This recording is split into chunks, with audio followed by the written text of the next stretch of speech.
നിറത്തിന്റെ പേരിൽ അധിക്ഷേപം നേരിട്ടെന്ന് chief secretary Saradha മുരളീധരന്റെ തുറന്നുപറച്ചിൽ. തന്റെയും തന്റെ മുൻഗാമിയുടെയും നിറം താരതമ്യം ചെയ്ത് ഒരു സുഹൃത്ത് സംസാരിച്ചു. ചീഫ് സെക്രട്ടറിയായി ചുമതല ഏറ്റെടുത്തതു മുതൽ ഈ താരതമ്യം നേരിടേണ്ടി വരുന്നുവെന്നും ശാരദാ മുരളീധരൻ ഫേസ്ബുക്കിൽ കുറിച്ചു. ചീഫ് സെക്രട്ടറിക്ക് പിന്തുണയുമായി പ്രതിപക്ഷ നേതാവ് അടക്കമുള്ളവർ രംഗത്ത് വന്നു. ചീഫ് സെക്രട്ടറി എന്ന നിലയിലുള്ള ശാരദയുടെ പ്രവർത്തനം കറുപ്പും മുൻഗാമിയും ഭർത്താവുമായ വി വേണുവിന്റെ പ്രവർത്തനം വെളുപ്പും എന്നൊരു സുഹൃത്ത് പറഞ്ഞെന്നായിരുന്നു ശാരദാ മുരളീധരൻ ഫേസ്ബുക്കിൽ കുറിച്ചത്. ഇന്നലെ രാവിലെ ഇത് ഫേസ്ബുക്കിൽ ഇട്ടെങ്കിലും പിന്നീട് അത് പിൻവലിച്ചു. എന്നാൽ പരിഷ്കൃത സമൂഹത്തിന് ചേരാത്ത ഇത്തരം ചിന്തകൾ നിരുത്സാഹപ്പെടുത്തണമെന്ന് ചിലർ പറഞ്ഞതോടെ വീണ്ടും അത് കുറിക്കുന്നുവെന്ന് പറഞ്ഞ് രാത്രിയോടെ വീണ്ടും പോസ്റ്റ് ഇട്ടു.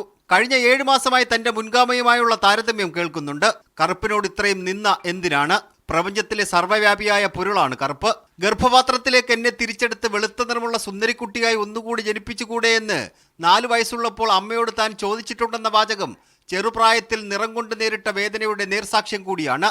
കേരളത്തിന്റെ അവസ്ഥ തുറന്നു കാട്ടുന്നതാണ് ശാരദാ മുരളീധരന്റെ തുറന്നു പറച്ചിലെന്ന് പ്രതിപക്ഷ നേതാവ് വി ഡി സതീശൻ. കേരളത്തിന്റെ ചീഫ് സെക്രട്ടറി അത്രയും ഒരു പവർഫുൾ ആയിട്ടുള്ള ഒരു പോസ്റ്റാണ് ഇട്ടിരിക്കുന്നത്. അത് സാധാരണ ആരും ധൈര്യം കാണിക്കാറില്ല. അങ്ങനെ അവരാ ധൈര്യം കാണിച്ചു. കേരളം ഒരുപാട് യാഥാസ്ഥിതിക ചിന്തകൾ വച്ചു പുലർത്തുന്ന ഒരു സ്ഥലമാണ് എന്നുള്ള ഓർമ്മപ്പെടുത്തൽ കൂടിയാണ് ശരിക്കും ഈ പോസ്റ്റ്. കറുപ്പിനോടുള്ള വിവേചനം ഇപ്പോഴും തുടരുന്നുണ്ടെന്ന് കെ രാധാകൃഷ്ണൻ എം പിയും പ്രതികരിച്ചു. നിറവും ജാതിയും ഒക്കെ തന്നെ ഇപ്പോഴും നമ്മുടെ സമൂഹത്തിൽ വലിയ ചർച്ചയ്ക്ക് വിധേയമാണ്. ഇത്തരം സംഭവങ്ങൾ നമ്മൾ തുറന്നു പറയുകയും അത് ചർച്ച ചെയ്യുകയും സമൂഹം അത് ഏറ്റെടുക്കുകയും ചെയ്യുമ്പോഴാണ് അതിനെതിരായിട്ടുള്ള ചിന്തകൾ വളർന്നു വരികയുള്ളൂ. ചീഫ് സെക്രട്ടറിയുടെ പോസ്റ്റ് വലിയ ചർച്ചയായെങ്കിലും കറുപ്പിനെ കുറിച്ച് പറഞ്ഞതാരാണെന്ന് വ്യക്തമാക്കാൻ ശാരദാ മുരളീധരൻ തയ്യാറല്ല. മീഡിയ 1 തിരുവനന്തപുരം.